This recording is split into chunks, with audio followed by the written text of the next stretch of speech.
Today I'm reading Last Stop on Market Street by Matt Della Penna and pictures by Christian Robinson.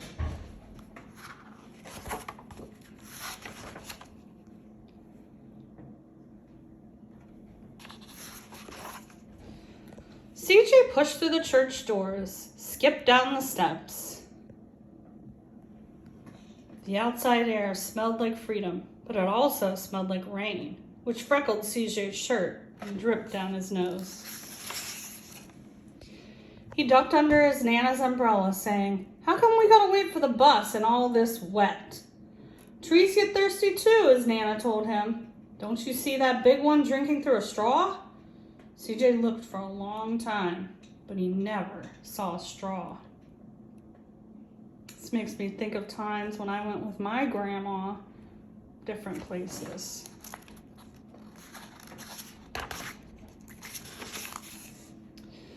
From the bus stop, he watched water pool on flower petals, watched rain patter against the windshield of a nearby car. His friend Colby climbed in, gave CJ a wave, and drove off with his dad. "Nana, how come we don't got a car?" "Boy, what do we need a car for? We got a bus that breathes fire and old Mr. Dennis who always has a trick for you." The bus creaked to a stop in front of them. It sighed and sagged, and the doors swung open. And there he is, CJ's getting on the bus.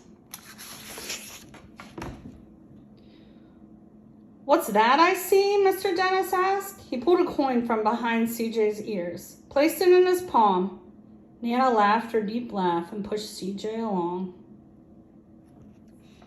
They sat right up front. The man across the way was turning a guitar. An old woman with curlers had butterflies in a jar. Nana gave everyone a great big smile and a good afternoon. She made sure CJ did the same. The bus lurched forward and stopped, lurched forward and stopped. Nana hummed as she knit. "How come we always gotta go here after church?" CJ said. "Miguel and Colby never have to go nowhere."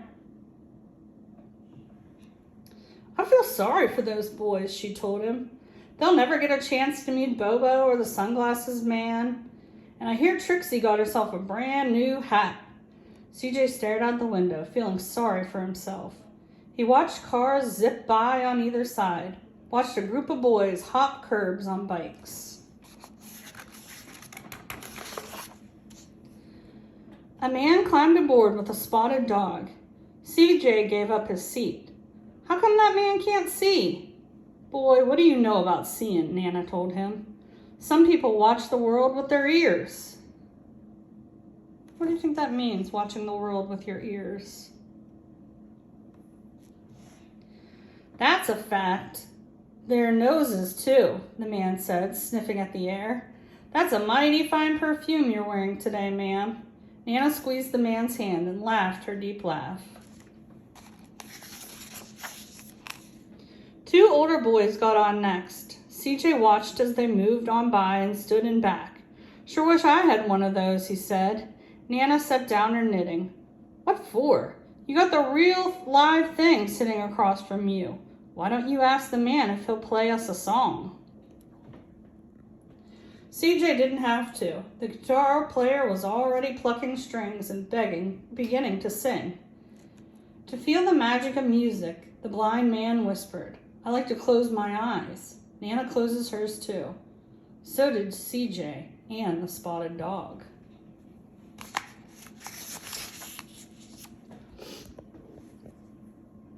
And in the darkness, the rhythm lifted CJ out of the bus, out of the busy city.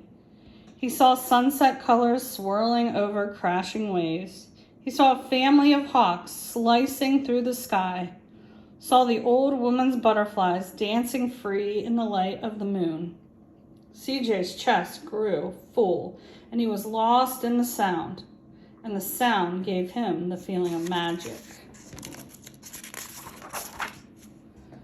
The song ended and CJ opened his eyes. Everyone on the bus clapped, even the boys in the back.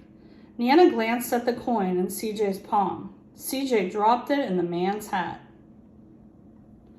"Last stop on Market Street," Mr. Dennis called.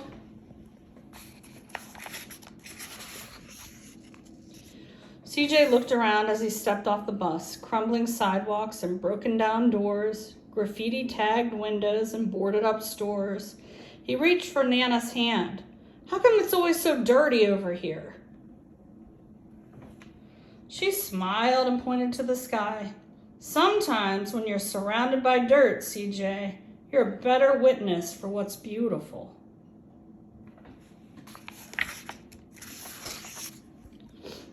CJ saw the perfect rainbow arching over their soup kitchen. He wondered how his Nanas always found beautiful where he never even thought to look. That beautiful rainbow coming out of the building with the graffiti. He looked all around them again, at the bus rounding the corner out of sight, and the broken street lamp still lit up bright, and the stray cat shadows moving across the wall. When he spotted their familiar faces in the window, he said, "I'm glad we came."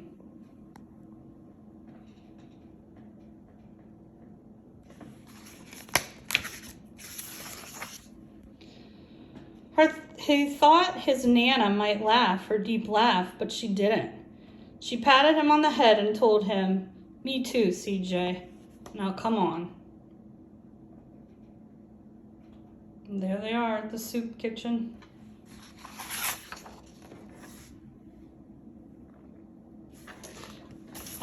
Before I end, I just wanted to talk about the CJ's Nana's quote about finding the beauty in things.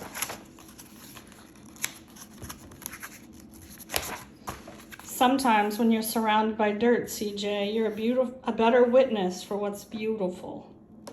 I try to think about that often.